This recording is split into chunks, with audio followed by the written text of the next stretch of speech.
আওয়ামী লীগ আগামী নির্বাচনে অংশগ্রহণ করতে পারবে কি পারবে না, অবশ্যই এটা নির্বাচন কমিশন এককভাবে সিদ্ধান্ত নিতে পারবে না। সবচেয়ে এটা আমি মনে করি একটা রাজনৈতিক ঐক্যমতের সিদ্ধান্ত হতে হবে, সরকারেরও এখানে ভূমিকা নিতে হবে। সেক্ষেত্রে রাজনৈতিক ঐক্যমত তো তৈরি হয়েছে, গত মিটিংয়েই কিন্তু সব রাজনৈতিক দল এই বিষয়ে ঐক্যমত হয়েছে যে আওয়ামী লীগ এবং তার এই ফাঁসিবাদের দোসররা যেন আগামীতে নির্বাচন না নিতে পারে, সেজন্য তাদের বিষয়ে পদক্ষেপ নেওয়া। তাহলে রাজনৈতিক ঐক্যমত হলে তারা ব্যবস্থা নিতে পারবে। কিন্তু তারা ওই যে বুইফোর এবং কিংস পার্টি যে দলগুলো, সেগুলো রেজিস্ট্রেশন কিন্তু স্থগিত করার জন্য তারা হালনাগাদ তথ্য নিয়ে তারা করতে পারে।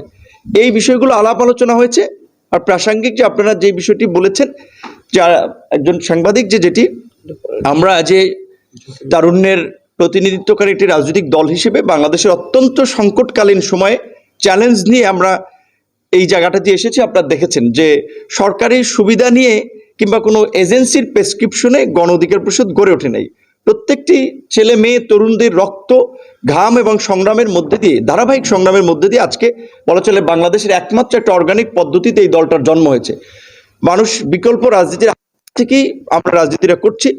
এখন পর্যন্ত আমাদের সিদ্ধান্ত যে আগামী নির্বাচনে আমাদের দলের যেহেতু নিবন্ধন আছে, আমাদের নিজস্ব দলীয় মার্কায় আমরা নির্বাচনে অংশ নিব। আমাদের আজকেও একটা মিটিং আছে, একটা আলোচনা হচ্ছে যে সমমনা দল যারা আমাদের নেতৃত্বে আগামীতে নির্বাচন কিংবা এই পরিবর্তন হবে, তাদের কিনা একটা জোট হতে পারে। কিন্তু আপাতত আমরা কারো নেতৃত্বে কোনো জোটে যাচ্ছি না, এটি পরিষ্কার। ছাত্ররা আমাদের অনুজ, আমাদের অনেকে সহকর্মী ছিল, মানুষের একটা আগ্রহ আছে অনেকগুলো নতুন দল তৈরি হোক, তারা একটা দল করছে, তাদের প্রতি আমরা শুভকামনা এবং শুভেচ্ছা জানি। তবে এই মুহূর্তে তাদের সাথে এক পার্টি করা কিংবা তাদের সাথে ভবিষ্যতে জোট করে এই সমস্ত বিষয়ে খুব বেশি আলোচনা নেই, কারণ তারা এখন পর্যন্ত দলই করেনি। দল করুক, তাদের প্রতি আমাদের শুভকামনা। ধরেন আপনার এখন এই 6 মাস ধরে লোকাল ইলেকশনগুলোর জনপ্রতিনিধি নাই, সেবা কিন্তু বাধাগ্রস্ত হচ্ছে। 6 মাসে আপনার একটা জন্ম নিবন্ধন কার্ড উঠাতে গিয়ে কিংবা একটা বয়স্ক ভাতা, বিজিবি কার্ডে যে সরকার যে সামাজিক সুরক্ষামূলক প্রকল্পগুলো, এগুলো ডিস্ট্রিবিউশন করতে গিয়ে কিন্তু নানান ধরনের চ্যালেঞ্জের সম্মুখীন হচ্ছে।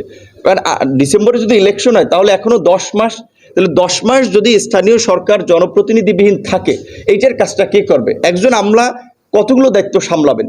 সেই কারণে আমরা মনে করি অন্তত পক্ষে ইউনিয়ন পরিষদগুলো তো বহাল তবিয়তে এখন আছে, সেক্ষেত্রে যেগুলো আছে অন্তত সিটি কর্পোরেশন নির্বাচনগুলো হতে পারে, উপজেলা নির্বাচনগুলো হতে পারে, পৌরসভা নির্বাচনগুলো হতে পারে, অন্তত 3টা মানে ধাপের 2টো ধাপ তো হতে পারে। ইলেকশন কমিশন কিংবা জাতীয় ঐক্যমত তৈরি হলে সেটা সম্ভব। আমাদের দলের সাথে আমরা আলাপ আলোচনায় আমরা যেটা মনে করি যে বর্তমান প্রেক্ষাপটে আসলে এটা সবাই আমরা জানি, এখন পর্যন্ত সকলের অভিযোগ যে বিশেষ করে সাংবাদিকরা আরো ভালো জানেন যে আমি যদি রাস্তায় একটা ছিনতাইকারীর খপ্পরে পড়ে আমি পুলিশকে ফোন দিলে পুলিশ আস্তে আস্তে হয়তো আমার জিনিসপত্র সে নিয়ে চলে যাবে, নাহলে আমার জানটা চলে যাবে। কিন্তু এরকম একটা ভালনারেবল ল অ্যান্ড অর্ডার সিচুয়েশনে তো এই মুহূর্তে ন্যাশনাল ইলেকশন তো করা সম্ভব না। সেক্ষেত্রে ডিসেম্বর পর্যন্ত এই ল অ্যান্ড অর্ডারটা কতটুকু উন্নতি হয় সেটা তো দেখারও একটা বিষয়। সেই বিবেচনায় আমরা বলেছিলাম যে অন্তত পর্যায়ে এই স্থানীয় পর্যায়ে যেটা একটা মানুষের মধ্যে একটা পজিটিভ প্র্যাকটিসের জন্য, যেহেতু এতদিন নির্বাচন রয়েছে যে জোর যার মুল্লুক তার, মানে যার জোর আছে, পেশি শক্তি আছে, সেই কেন্দ্র দখল করছে, উপজেলা চেয়ারম্যান হয়েছে, ইউনিয়ন পরিষদের চেয়ারম্যান হয়েছে, জাতীয় নির্বাচনে তাই হয়েছে। এবং আমাদের আমলারাও কিন্তু ওইটাতে অভ্যস্ত। এখন আমলারা যদি ধরে নেয় যে ওই পার্টি ক্ষমতা আসতেছে, তাহলে তাদের পক্ষে কাজ করাটা কিংবা ওই বিগত ইসের নির্বাচনের মতো তাদের একটা পক্ষপাতদুষ্ট ভূমিকা, এটা অস্বাভাবিক কিছু না। সেজন্য আমরা বলেছিলাম যে প্রশাসনের নিরপেক্ষতা দেখার জন্য এবং তৃণমূল পর্যায়ে নির্বাচন এবং ভোট নিয়ে একটা পজিটিভ আপনার ভাইব তৈরি করার জন্য লোকাল ইলেকশনটা পুরোপুরি না হলেও কিছু লোকাল ইলেকশন করে আপনার এই প্রশাসনের সক্ষমতা দেখা যেতে পারে এবং নির্বাচন কমিশনও বুঝতে পারবে যে তাদের কোন কোন জায়গায় ল্যাকিংস আছে। কিন্তু ওইটা এক্সপেরিমেন্ট না করে সরাসরি আপনার ন্যাশনাল ইলেকশনে গেলে সেটা কতটুকু আসলে ফলপ্রসূ হয় সেটা নিয়ে কিন্তু একটা বিবেচনার বিষয়। যদিও নির্বাচন কমিশনের বিষয়ে বলেছে তাদের কিন্তু প্রথম প্রায়োরিটি বা তাদের জুরিসডিকশন কিন্তু জাতীয় নির্বাচন করা এবং প্রেসিডেন্ট নির্বাচনটা করা। কিন্তু বাংলাদেশের প্রেক্ষাপটে গত 50 বছর ধরেই তো ইলেকশন কমিশনই সব ইলেকশনগুলো কন্ডাক্ট করে। সুতরাং এই ক্ষেত্রে রাজনৈতিক ঐক্যমতের উপরে ওনারা জোর দিয়েছেন। রাজনৈতিক ঐক্যমত যদি তৈরি হয় তাহলে সেটা সম্ভব এবং আমরা মনে করি রাজনৈতিক ঐক্যমতটা হওয়া প্রয়োজন কিছুটা, অন্তত কিছু পর্যায়ে লোকাল ইলেকশনের জন্য হবে। এই নির্বাচন কমিশন একটা এক্সাম্পল হবে ভবিষ্যতের জন্য। সুতরাং তাদের এমন কিছু দৃশ্যমান পদক্ষেপ নেওয়া দরকার। সেক্ষেত্রে আমরা জোর দিয়েছি তারা যেন প্রবাসীদের ভোটদান এবং ভোটাধিকার প্রয়োগের বিষয়টাতে একটা গুরুত্ব দেয়, একটা ফেয়ার নির্বাচনের জন্য তারা প্রয়োজনীয় পদক্ষেপ নেয়, এবং একই সাথে যেহেতু এটা একটা পপুলার ডিমান্ড এবং রাজনৈতিক ঐক্যমত ইতিমধ্যে তৈরি হয়েছে, এই ফাঁসিবাদের সাথে জড়িত রাজনৈতিক দল আওয়ামী লীগ এবং তার দোসরদের রাজনীতি নিষিদ্ধ করা, তাহলে তো নিবন্ধন অটো বাতিল হবে অবশ্যই। ইসিটি তারা পরিষ্কারভাবে বলেছেন যে তারা কোনোভাবেই কোনো রাজনৈতিক চাপে কিংবা রাজনৈতিক দল দ্বারা, রাজনীতিবিদদের দ্বারা প্রভাবিত হয়ে কোনো সিদ্ধান্ত নিতে চান না। যেহেতু আইন আছে, নিবন্ধন বাতিল করার প্রক্রিয়া আছে, অনেকগুলো সরকার নির্বাহী আদেশে করতে পারে, যেমনি বিগত সরকার জামাতকে নিষিদ্ধ করেছিল বা তার নিবন্ধন বাতিল করেছিল। আমাদের কাছে এটা মনে হয় যে নির্বাচন কমিশনের চেয়ে এই বিষয়ে সরকারের এবং রাজনৈতিক দলগুলো, সরকারের সিদ্ধান্ত এবং রাজনৈতিক দলগুলোর ঐক্যমত জরুরি। সেক্ষেত্রে অলরেডি সরকারের সিদ্ধান্ত, রাজনৈতিক ঐক্যমত দুটোই হয়েছে আওয়ামী লীগ এবং তার দোসরদের রাজনীতি নিষিদ্ধের প্রশ্নে। তবে নির্বাচন কমিশনের প্রতি আমরা এখানে জোর দিয়েছি যে তারা অন্তত ওই যে কিংস পার্টিগুলো কিংবা যেগুলো একেবারেই নামসর্বস্ব রাজনৈতিক দল বিশেষ বিবেচনায় নিবন্ধন পেয়েছিল, তারা হালনাগাদ তথ্য নিয়ে ওই যে তাদের 100 মেট্রোপলিটন কিংবা উপজেলায় কার্যক্রম আছে কিনা, 1/3 জেলায় কার্যক্রম আছে কিনা, এটা যাচাই করে কিন্তু তারা বাতিল না করলেও স্থগিত করতে পারে, এটা আমরা তাদেরকে জানিয়েছি। জাতীয় নির্বাচন তো একটা সম্ভাব্য রোডম্যাপ দিয়েছেন ডিসেম্বরে কিংবা পরবর্তী আরো 6 মাসে, এই দুইটা সময় ধরেই আমরা রাজনৈতিক দলগুলো আমাদের কর্মকাণ্ড আগাচ্ছি, নির্বাচন কমিশনও কিন্তু সেই দিকেই আগাচ্ছে। প্রথমত যেহেতু ওনারা একটা সংকটকালীন সময়ে দায়িত্ব নিয়েছেন এবং তাদের পারফরমেন্সের উপরে এবং তাদের দায়িত্ব পালনের উপরে জাতির আগামীর ভবিষ্যৎ নির্ভর করছে। আমরা যে পরিবর্তিত পরিস্থিতিতে দাঁড়িয়ে নতুন বাংলাদেশের কথা বলছি, প্রত্যাশা করছি, সেটার অনেকখানি নির্ভর করছে নির্বাচন কমিশনের উপরে।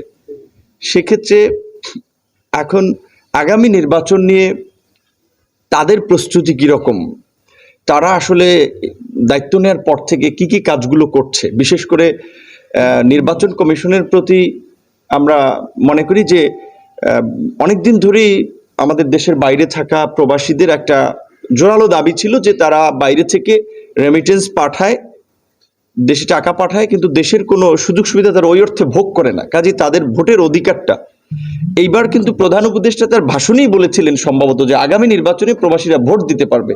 সেক্ষেত্রে প্রবাসীদের এই ভোটার তালিকায় অন্তর্ভুক্ত করার ক্ষেত্রে এবং তাদের এই ভোটদানের সুযোগ নিশ্চিত করার জন্য নির্বাচন কমিশন কি কি কাজ করছে, কতটুকু আসলে তারা আগাচ্ছে এবং এটা আদৌ সম্ভব কিনা এই নির্বাচন আগে, তো এক্ষেত্রে তারা বলেছে দে আর ওয়ার্কিং এবং তারা যথাসাধ্য চেষ্টা করে যাচ্ছে। পাশাপাশি নির্বাচন পরিচালনার জন্য যে একটা দক্ষ এবং পেশাদার প্রশাসন লাগবে, আপনারা জানেন যে গত 16 বছরে এই প্রশাসনকে যেভাবে দলীয়করণ করেছে, ভোট কারচুপি এবং অনিয়মে অভ্যস্ত করেছে, সেক্ষেত্রে এই প্রশাসনকে দিয়ে একটা অবাধ সুষ্ঠু নিরপেক্ষ নির্বাচন করাটা খুব দুরূহ ব্যাপার। কিন্তু আগে ছিল সবাই আওয়ামী আদর্শের, আওয়ামী চেতনা উদ্বুদ্ধ, এখন তো আবার আমি নাম নাই বললাম, কেউ বলে আমরা গণ অধিকার পরিষদের লোক, কেউ বলে বিএনপির লোক, কেউ বলে জামাতের লোক, কেউ বলে আমরা এই ছাত্রদের প্রতিনিধি। কাজে এখনকার এই প্রশাসনের মধ্যেও যদি এই রাজনৈতিক মনোভাব থাকে, তাহলে তো আগামীতে এটার একটা প্রভাব নির্বাচনে পড়বে। সেক্ষেত্রে আমরা পরিষ্কারভাবেই বলেছি যে নির্বাচনে তারা দায়িত্ব পালন করবে, রিটার্নিং কর্মকর্তা থেকে প্রিজাইডিং অফিসার, অন্যান্য ক্ষেত্রে তারা যেন রাজনৈতিক দলের সাথে ইনভলভ না থাকে, সেটি যেন আগে ভাগে থেকে তারা একটা প্রক্রিয়া এনশিওর করে। তৃতীয়ত, আমরা বিশেষ করে বিগত বিতর্কিত নির্বাচনগুলোতে যারা দায়িত্ব পালন করেছে, এই অনিয়মের সাথে যারা জড়িত ছিল, তাদের বিরুদ্ধে আইন শৃঙ্খলা বাহিনী কিংবা রাষ্ট্র কি ব্যবস্থা নেবে, সেটা রাষ্ট্র নেবে। এখন পর্যন্ত তো সকলে বহাল তবিয়ত আছে, অনেককে ওএসডি করা হচ্ছে, অনেকের বিরুদ্ধে ব্যবস্থা নেওয়া হচ্ছে, আবার অনেককে তলে তলে কিন্তু সুযোগও দেওয়া হচ্ছে যে আমাদের লোক তোমাদের লোক বলে। কাজে সেক্ষেত্রে কে থাকে কে না থাকে সেটা তো তারা বুঝবে না, কিন্তু আমরা এটুকু এনশিওর করতে তাদেরকে বলেছি নির্বাচনী দায়িত্বে যেন তারা না থাকে, গত বিতর্কিত নির্বাচনগুলোতে যারা দায়িত্ব পালন করেছে। রাজনৈতিক দলগুলোর পক্ষ থেকে আপনারা ইতিমধ্যেই জানেন যে মাঠে কিংবা প্রধান উপদেষ্টার টেবিলেও এই ডিবেটটা চলছে যে লোকাল নির্বাচনটা আগে করার বিষয়ে। সেক্ষেত্রে নির্বাচন কমিশনার কিন্তু পরিষ্কারভাবেই ডিরেকশন দিয়েছেন যে যেহেতু তারা একটা স্বাধীন প্রতিষ্ঠান, তারা কারো নির্দেশে নির্বাচন করবেন না, কিন্তু যেহেতু একটা জাতীয় সংকটকালীন সময় তারা দায়িত্ব নিচ্ছেন, এখানে একটা নির্বাচনের জন্য, একটা অর্থবহ নির্বাচনের জন্য রাজনৈতিক ঐক্যমত জরুরি। রাজনৈতিক ঐক্যমত্য ছাড়া একটা সুষ্ঠু নির্বাচন সম্ভব নয়। সেক্ষেত্রে প্রধান উপদেষ্টা যে রাজনৈতিক দলগুলোর সাথে আলাপ করে একটা সম্ভাব্য ডেট দিয়েছেন, তারা ওইটা মাথায় রেখে কিন্তু একটা প্রস্তুতি তারা নিচ্ছেন। সেক্ষেত্রে এখন রাজনৈতিক ঐক্যমত্য যদি তৈরি হয় লোকাল নির্বাচন আগে, তারা বিবেচনা করবেন। যদি রাজনৈতিক ঐক্যমত্য না হয় তাহলে তো তারা করতে পারবেন না। চতুর্থত, আমরা যে বলেছি যে বিশেষ করে গত নির্বাচন আগে আমরা দেখেছি দুটো পার্টিকে নিবন্ধন দেওয়া হয়েছিল গোয়েন্দা সংস্থার পরামর্শে, যেগুলোকে আমরা কিংস পার্টি বলি। 2008 সালেও এরকম কয়েকটা পার্টিকে নিবন্ধন দেওয়া হয়েছিল।